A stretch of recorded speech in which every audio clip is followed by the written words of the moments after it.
ఈ రోజే సబ్స్క్రైబ్ చేయండి, మీ ఫేవరెట్ షోస్ చూడండి. నీకే కాదు మీ డాడీకి కూడా ఎదురు చెప్తాను, రమ్మను. నా గాని మండిందంటే ఏం చేస్తావయ్యా, ఏం చేస్తావు? ఒకటి పీకుతావు అంతే కదా. పీకు పీకు పీకు.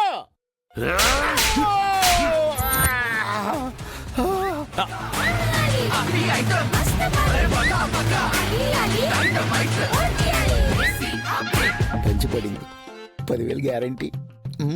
అయ్యా మీరు కాసేపు ఆగుతారా? నేను చెప్పేది పూర్తిగా వినకుండానే ఎవరి పెర్ఫార్మెన్స్ వాళ్ళు చేసేస్తున్నారు, ఎవరి డైలాగులు వాళ్ళు చెప్పేస్తున్నారు. మరి మీ డైలాగ్ ఏంది పంతులు గారు? అమ్మా చెబుతాను, మీరందరూ కాస్త ప్రశాంతంగా కూర్చోండి. నేను చెప్పాల్సింది ఏమిటో చెప్తాను, కూర్చోండి. ఆ, ఆ.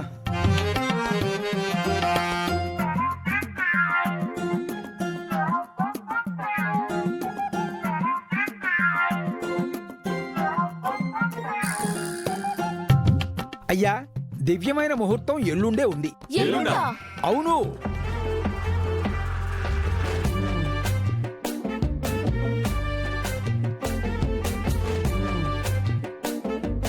ఇది ప్రతి సంవత్సరం వచ్చే మామూలు ముహూర్తం కాదు, 100 ఏళ్లకోసారి వచ్చే బ్రహ్మాండమైన ముహూర్తం.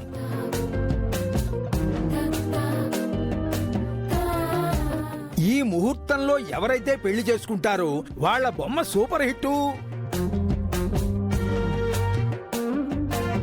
అయితే పంతులు గారు, మీరు చెప్తున్న ముహూర్తానికి ఎవరు పెళ్లి చేసుకున్నా కాపురం బాగుంటుందా? తిరుపతి గోపురంలాగా వెలిగిపోతుందమ్మా.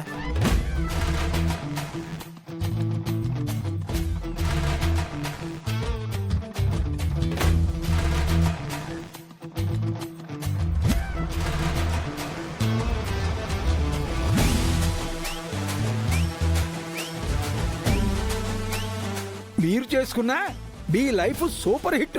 నేను చెబుతున్నాను కదా. ఇదిగో పంతులో, ఏందా మాట? నా చెల్లెలు పెళ్లి చేసుకుని ఒట్టు పెట్టుకుని ఉండదు. ఒట్టుదే ఉండాదిలే అన్నా, తీసి గట్టు మీద పెడితే పోతాది.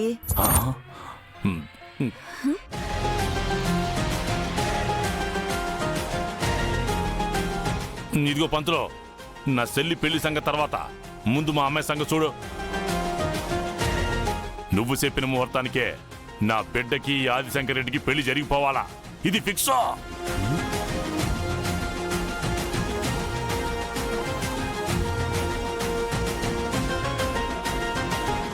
అయ్యా మరి నేను బయలుదేరతాను.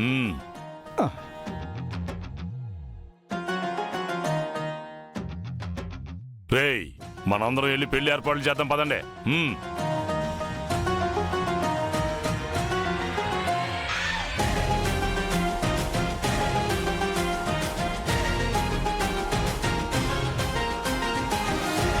పద, లడ్లు ఎప్పుడు చూడలేదా, నడు.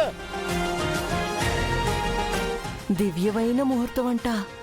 పంతులు గారు చెప్పిన ముహూర్తానికి పెళ్లి చేసుకుంటే తిరుపతి గోపురం మాదిరి మా కాపురం కూడా ఎలిగిపోతాదన్నమాట.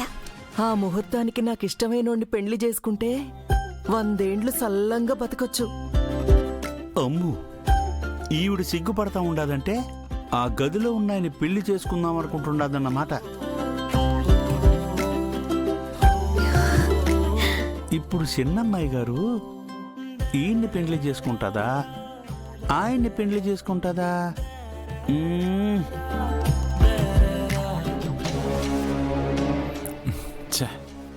ఏం సార్, ఆయన ఇల్లుండే పెళ్ళి అంటున్నాడు. అదే నాకు అర్థం కావట్లేదు బాబాయ్. ఈలోపు ఎలాగైనా సరే అను ఎక్కడున్నా వెతికి తీసుకుని వెళ్ళిపోదాం. సరే సార్, ఆ పనిలో నేను కూడా హెల్ప్ చేస్తాను, కానీ ఇందాక పడిన పంచికి పేమెంట్ చేయాలి. తగలబెట్టు బాబాయ్. ఇక్కడ ఎవడి గోలాడిది చావు. లక్ష్మీదేవి మీద ఎంత ఇరిటేట్ అవుతున్నాడేంటి? అందుకే ఈ తల్లి నన్ను కరుణించి నా దగ్గరికి వచ్చింది. అమ్మా లక్ష్మీదేవి, జై లక్ష్మీమాత. పంతులు గారు, పంతులు గారు, పంతులు గారు, పంతులు గారు, పంతులు గారు. ఇదేమిటి నాయన, నన్నెందుకు పట్టుకున్నారు? కట్టుకున్న వాళ్ళని ముట్టుకోవాలంటే మిమ్మల్ని పట్టుకోవాలి కదా పంతులు గారు. నాకేం అర్థం కాలేదు.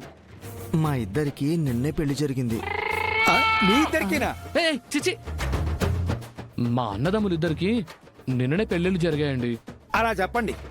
చూసారా, ఒక్క అక్షరం మార్చి చెబితే ఎంత పెడర్థం అయిపోయిందో. మీరు పెళ్లి చేసుకున్నారు ఓకే, మరి నన్నేం చేయమంటారు? ఆ, పెళ్ళైన తర్వాత ఏం చేయాలండి? నేను చేయడం ఏమిటి? ఎవరి తప్పేలా వాడు తవ్వుకోవడమే. భార్యతో లక్షణంగా కాపురం చేసుకోవడం, పిల్లల్ని కనడం, డైపర్లు మార్చడం. ఆ డైపర్లు కొనాలంటే పిల్లలు పుట్టాలి కదండి.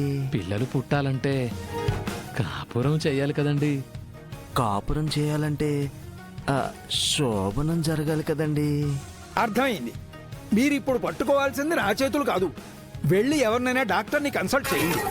మీలో ఏ లోపం ఉందో, ఏం ప్రాబ్లం ఉందో ఆయన చెబుతాడు. చి, చి, చి, చి, చి, చి, చి. మాకు అలాంటి ప్రాబ్లమ్స్ ఏం లేవండి. అవునండి, మేము 100% పర్ఫెక్ట్ జెంటిల్మెన్స్. మీరు మా ఇద్దరి శోభనానికి అదిగో మళ్ళీ ఇద్దరికే అంటున్నారు.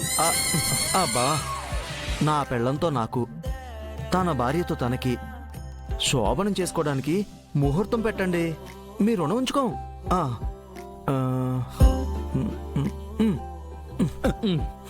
ఓహో, మీ ఏడుపంతా శోభన ముహూర్తం కోసమా?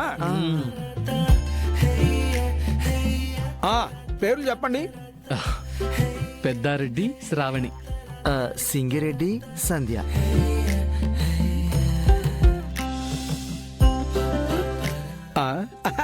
మీరిద్దరూ చాలా లక్కీ ఫెలోస్ అయ్యా. ఈ రోజు రాత్రి 9:30 దివ్యమైన ముహూర్తం ఉంది. ఆ టైంకి లాగించేసేయండి. చాలా చాలా థాంక్స్ థాంక్స్ పంతులు గారు. పంతులు గారు. శుభం. ఇక మీరు లాగించండి. లాగిస్తాం. రే పెద్దోడా. యా.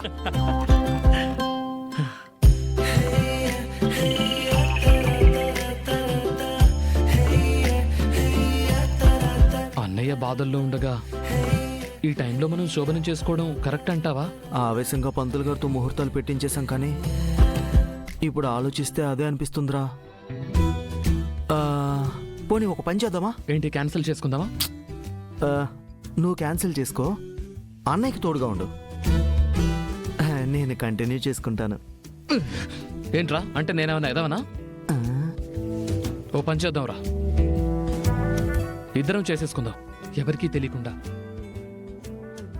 ఎవరికీ తెలియకుండా అంటే మన భార్యలు కూడా తెలియకుండానా? రేయ్! పదరా